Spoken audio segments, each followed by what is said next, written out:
Hey everyone, welcome to episode 19 of Unboxing Wednesdays for March 9th, 2011. Alright, we don't have a lot of boxes this week, but hopefully we can entice you with some contest results and also a new contest that we're going to introduce today, plus some info about our upcoming Free Comic Book Day.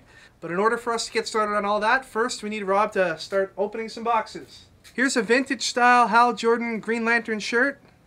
International Women's Day took place yesterday, so we figured we'd kick off the comic portion of this week's video with some girl power.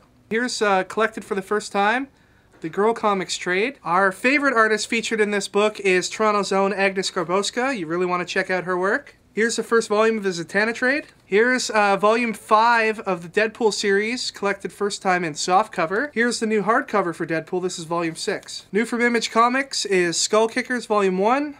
Here's Thor First Thunder. This is a mini-series that's being collected in softcover. Here's the first volume of Ultimate Thor, collected in hardcover. Volume 1 of Gotham Central available in softcover here. Here's Volume 4 of Gotham Central available in hardcover today. Here's Batman Incorporated Issue 3 by Grant Morrison and Yannick Paquette. This is the regular cover and it's by J.H. Williams. And here's the 1 in 25 cover featuring Dave Finch. Here's Batman and Robin Issue 21, the regular cover. And here is the 1 in 10 variant cover. Here's Birds of Prey Issue 10, BATGIRL Issue 19. That's your Bat family for this week. Issue 5 of Superboy. This issue features Kid Flash. And, what was that? And here's the variant cover featuring Francis Manapul art, and this also features Kid Flash on the cover. You okay? Booster Gold issue 42. In this issue, Booster fights the Perforated Man.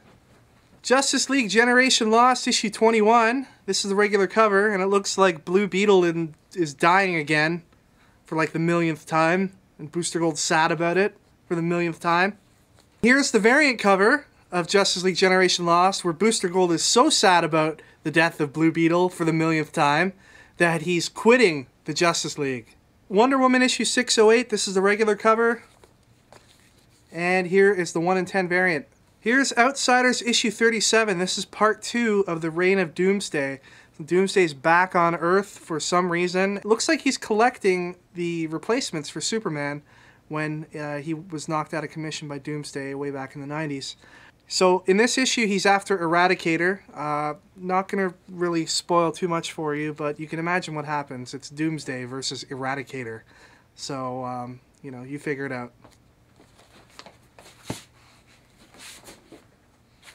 Titans issue 33. JSA All-Stars goes all swashbuckler in this issue.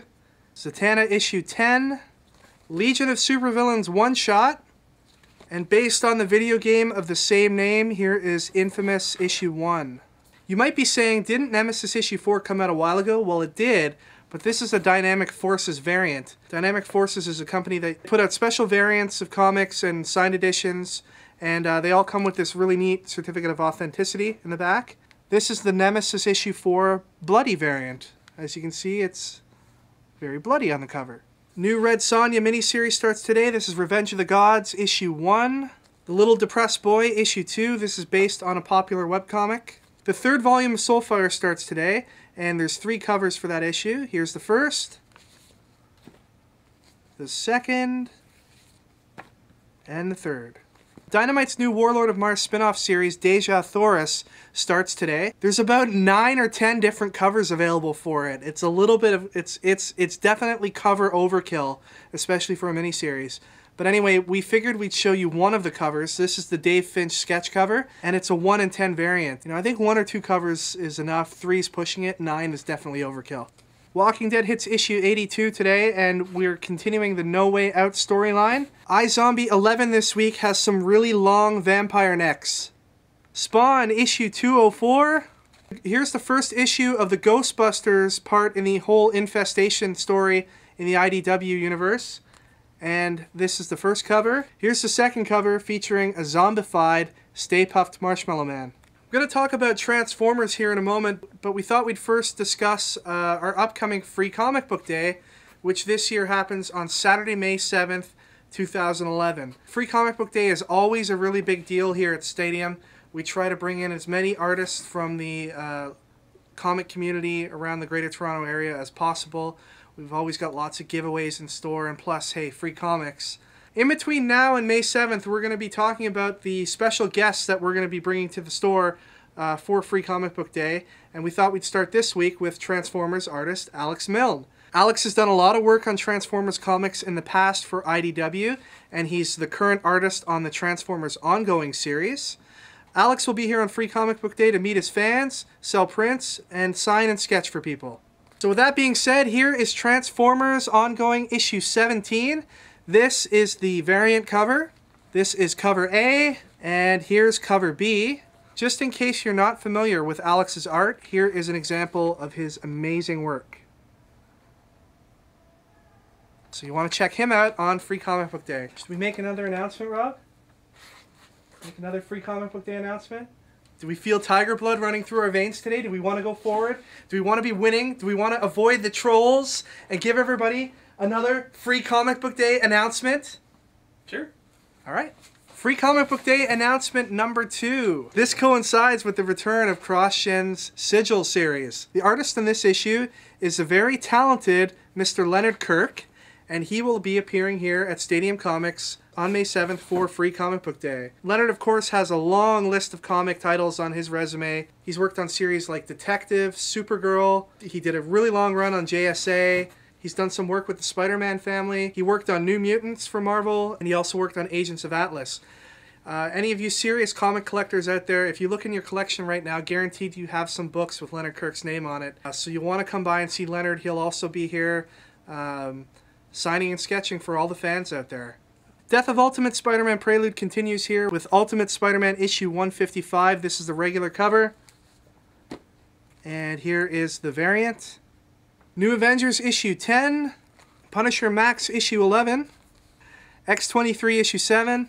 Here's X-Men Legacy issue 246, and this is chapter 3 of the Age of X story. The new Venom ongoing series starts today, and this is issue 1, the regular cover. Here's the first variant. I think this is a 1 in 20. And here is the second variant. This is a Joe Quesada sketch variant, and I believe it's a 1 in 50. Here's some of the interior art from the first issue of Venom. The art is actually by Tony Moore, who you may be familiar with from the Walking Dead series. And at times it looks like Flash Thompson, who's playing Venom. He kind of looks like Rick Grimes. I just kept picturing Rick Grimes from Walking Dead wearing the Venom suit. Alright, it's time to announce the winners of our Axe Cop contest from last week. We asked you to tell us what the first date of publication was for the Axe Cop webcomic. And it, of course, was January 2010. The person who got the first correct answer was Indigo Lunch. So they get the first comic. Then we chose at random 4 other names. So we had Noah Kai, Tizoxic? You have to forgive the pronunciation on some of these. Tizoxic. Oh, like it's toxic, but it's Tizoxic. Ah. All the way from Scotland, our first overseas winner is Comic Book Guys. And then we have Mr. Juggernaut. That's the spelt with a T-E-H. Mr. Juggernaut.